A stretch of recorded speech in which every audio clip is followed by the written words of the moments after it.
It's 2020. My bed stands beneath my work desk. Lying there, my daughter observes me painting. I take a picture of the artwork and post it online. My daughter contemplates about the shiny surface of the wet paint. A message arrives saying, "I need this." Sold. After just 30 minutes. Fastest sale ever. And it hasn't even got a name yet.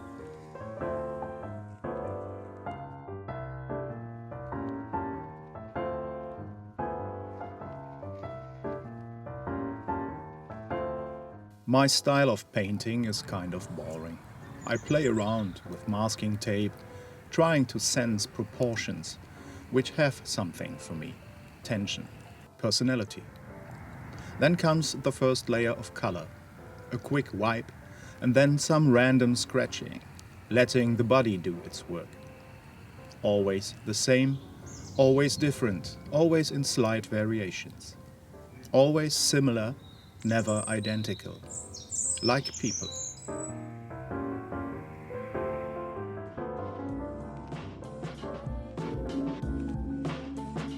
You can wait for pareidolia to kick in, or you can attach meaning to the mess by drawing out shapes. Or you can look what you have done. I would have proceeded with more color, but this woman insisted on getting this painting as it was. One layer, plain white lines. Looks a little bit like plants on the waterfront of a lake. But why am I thinking of gardens? I like quick decisions. This is a garden, and I will do more.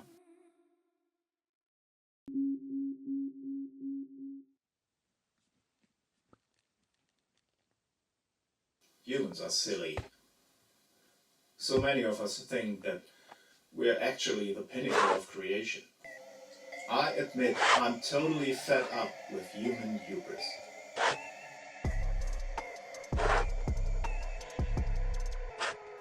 Nothing what we can imagine does a better job than the solutions nature has developed just through emergence, evolution.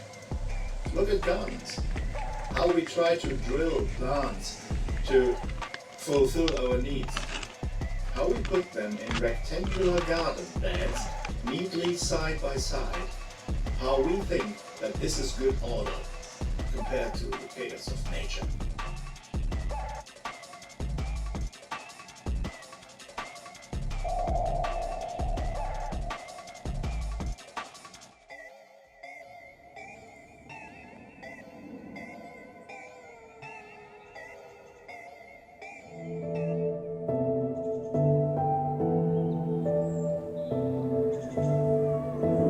From the beginning, the Garden series made it clear. The era of unintentional shapes was over. If you think in dividing spaces with paths, if you dedicate certain areas to plants, soil and water, you are constantly deciding what to do next. Why this, why here, what color, what texture.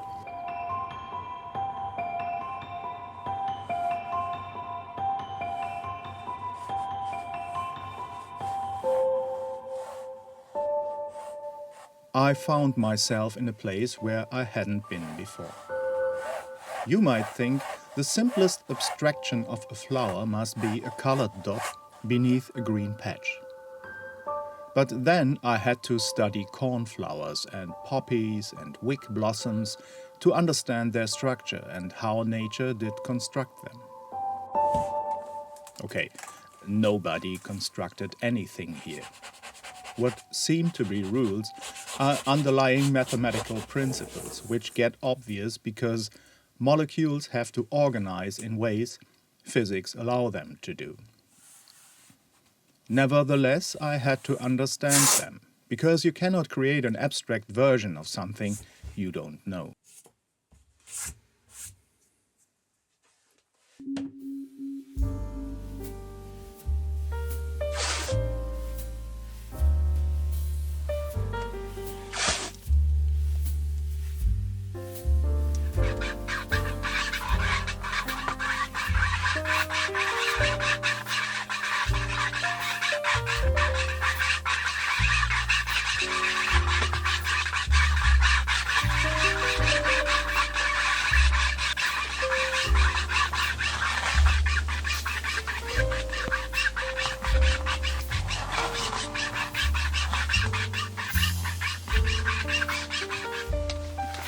Slowly we rediscover what our ancestors knew all the time. Plants grow better and healthier when we let them mix up. They protect each other.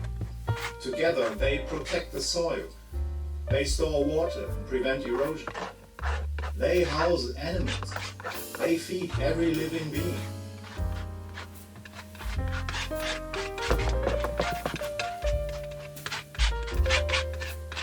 In bird's eye view, we see how trees grow together, how their crowns respectfully keep distance from one another. Trees communicate and support their community. Plants keep all life alive. How is this chaos?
All life is similar and unique. The next generation still looks like the previous one. Two individuals might never be identical, but they are far from being special. What I will never understand is how so many people can think that nothing compares to them, that our ideas are our own, that we are independent, self-sufficient, and responsible just for our personal consequences.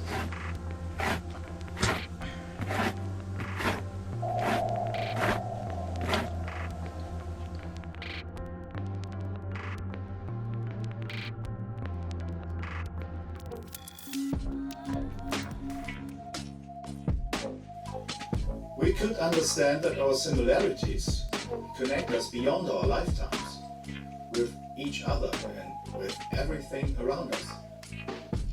But we decided to do something else. We invented individuality. We created a religion, and the God we worship is called I.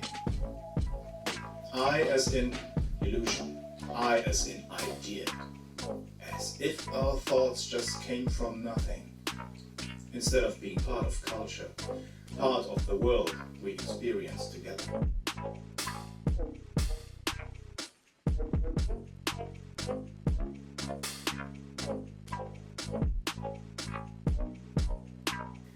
The garden pieces taught me some lessons about how I can organize things, about how I can let my body do the talking. You wouldn't guess by looking at the shapes, stamped flowers and abstractions of vegetation. But the textures are quick and random, directed by maybe one single thought. And then it's go time. Be honest. What was your last original idea? When did you ever thought of something no one else could come up with?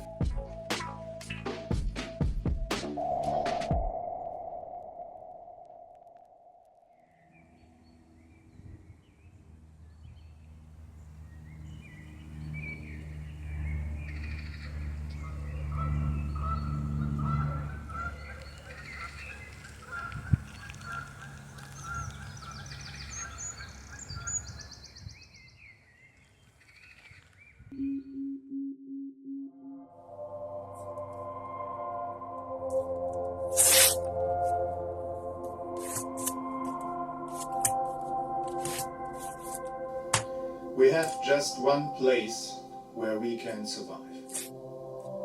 Modern civilization is pushing it to the brink of destruction. We all do. Not only greedy autocrats and cruel dictators, we do. I do. Because what I do is none of your business. That's my individual lifestyle. The I has no sense for community or scale. In fact, my lifestyle is your business because my lifestyle is not unique. It's just individual, and you are feeling the consequences. The I refuses to realize that billions of I's make a mess. A mess of humans is a perfect collective noun for us.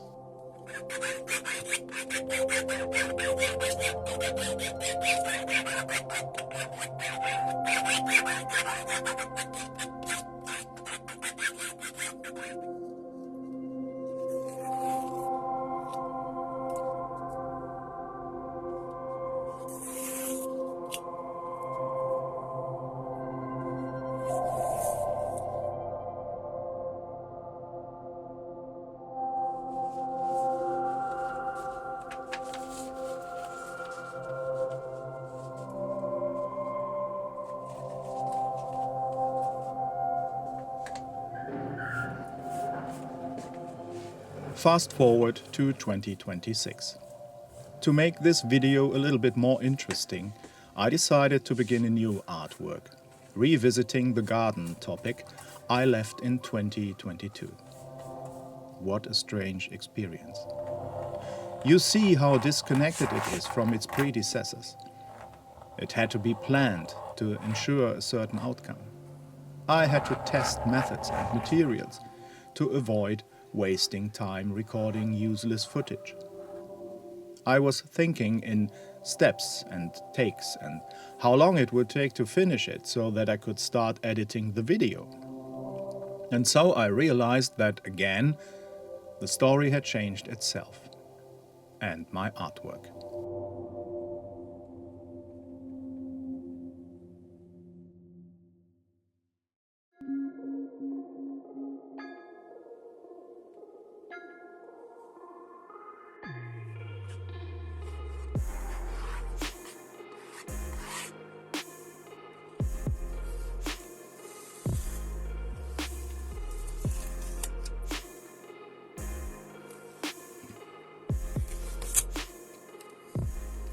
I grew up in the 80s. The shitty past was long gone. Some problems were still left to deal with, but everything would be fine in the future. I was sure. We had learned from our mistakes.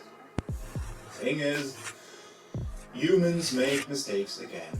Similar mistakes made by similar humans. Because we are not uniquely different. We come in slight nuances, to say the best.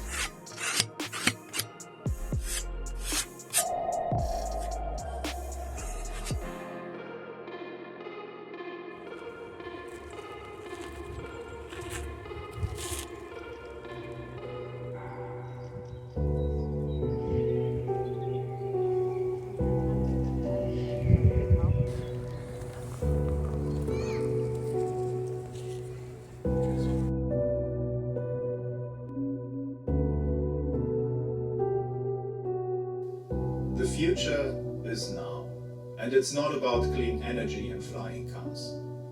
It's rolled back everywhere, by the greedy autocrats and the cruel dictators, by fossil junkies and neo-Nazis, by fragile men with huge trucks, by lazy-ass consumers binge-buying useless stuff from Amazon, and by mindless billionaires drunk of AI promises, sucking up our energy, our water, and what is left of creativity. This sucks. This is the cult of I. And now we see that everybody gets hurt when a single I can make greedy decisions for his own benefit, affecting millions and billions of people. And when I say his, yes, it's mostly males. I suggest we talk about how to get back on the right track. How about now?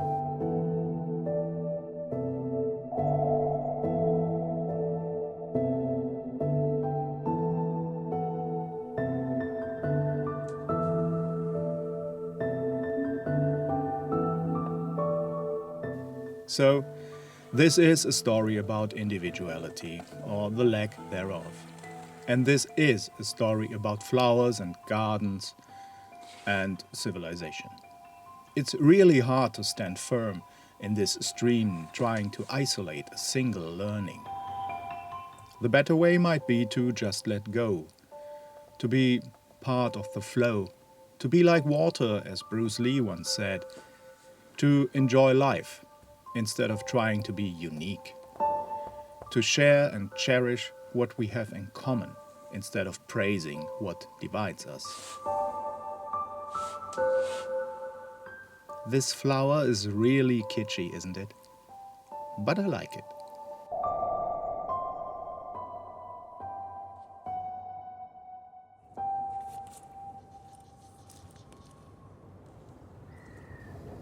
I would like to have a garden. Having some water for it would be nice too. I would sit there, letting stuff grow, curious what it will be. No rectangular garden beds, no weed killers, just some nice plants, a cold beer, and a comfy chair for bird watching, if there are some birds left. In the next video, you will see how my brain processes all the concrete my fellow humans are pouring over the landscape. You are welcome to join me. Thanks for watching.